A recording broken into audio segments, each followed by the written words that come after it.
Ok, dernière racine les amis. Qu'est-ce qu'on a? J'espère qu'on n'a pas un caca doré luisant, comme les Korogus.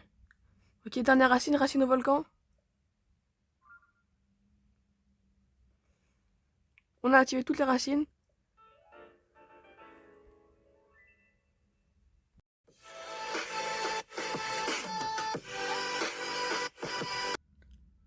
Vous pensez tout savoir sur les profondeurs? Comme le fait que quand il y a un sanctuaire, en dessous il y a une racine, et inversement. Super utile pour débloquer des racines et des sanctuaires. Eh bien laissez-moi vous dire que non. Il y a plein de tricks, de secrets, ou de choses que vous ne savez pas. Et c'est ce qu'on va voir aujourd'hui.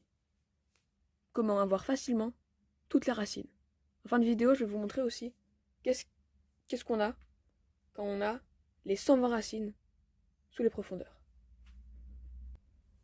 Déjà, comme je viens de le dire, quand il y a un sanctuaire à la surface, en dessous il y a une racine.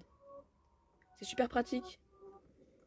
Si par exemple vous avez la flemme de faire les sanctuaires et que vous avez fait toutes les racines, vous pourrez après facilement avoir tous les sanctuaires.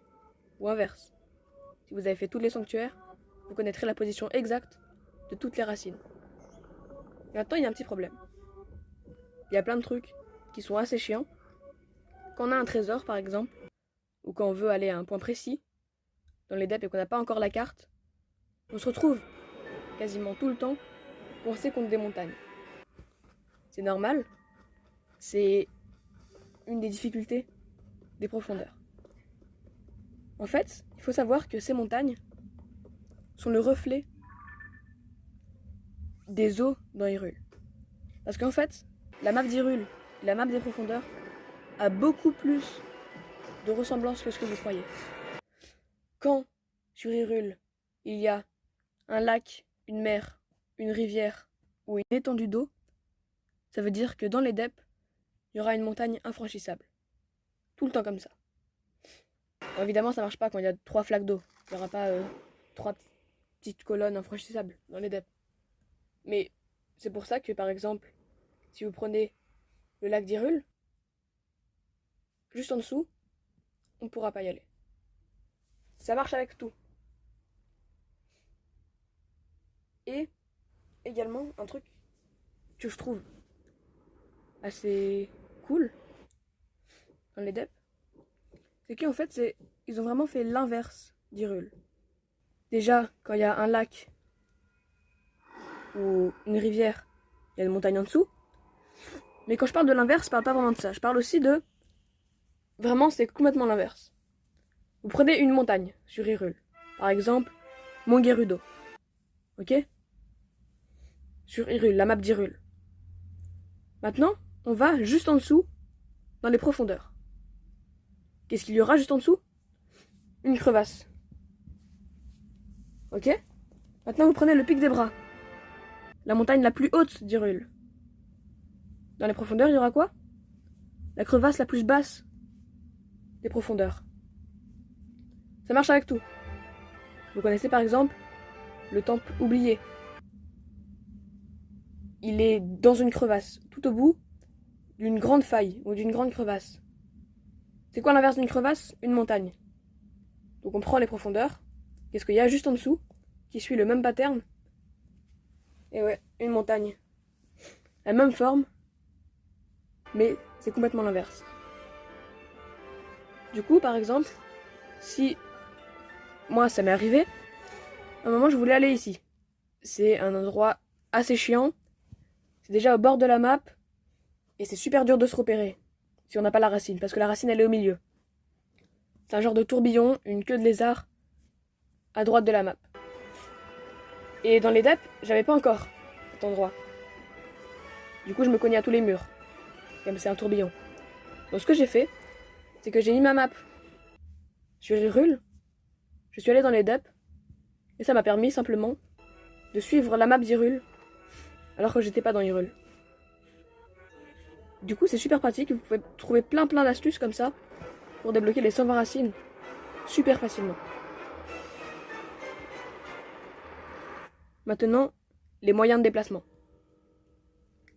Un truc assez saoulant dans les depths, c'est toutes les choses encombrantes. Par exemple, les arbres. Des grands arbres les étendues miasmées, les montagnes, les collines, les crevasses. C'est beaucoup plus dur que dans Hyrule car tu vois rien et t'as pas de tour pour pouvoir survoler facilement la map. Du coup, je pense que tout le monde l'a déjà fait et tout le monde le connaît. Le drifter, c'est comme ça que j'ai appelé, c'est ce véhicule-là, qui permet d'explorer aussi bien Hyrule que les profondeurs et que les îles célestes. Il est assez simple à créer, il demande que 9 de sonium. Je vais pas vous dire comment le créer, vous pourrez voir un tuto. C'est assez chiant parce que si vous ratez une seule pièce, il commence à partir sur le côté quand vous le conduisez, c'est pour ça que j'ai appelé le drifter.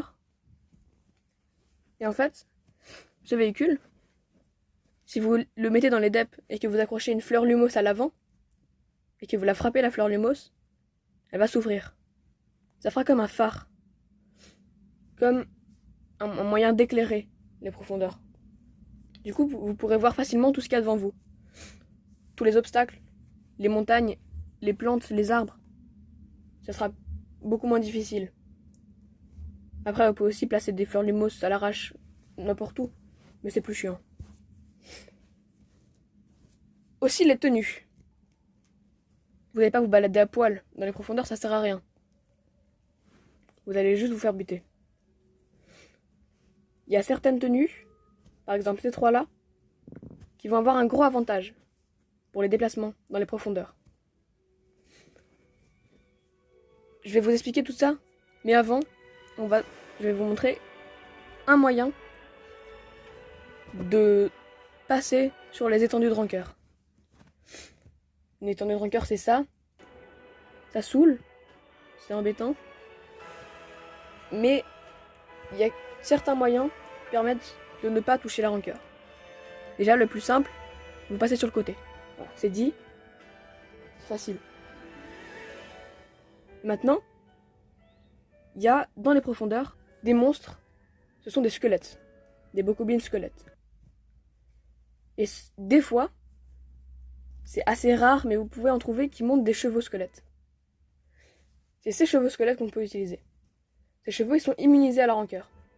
Vous pouvez monter dessus et passer sur les étendues de rancœur sans problème. Après, on va pas se mentir, hein. C'est chiant à trouver. Un cheval, ça sert à rien.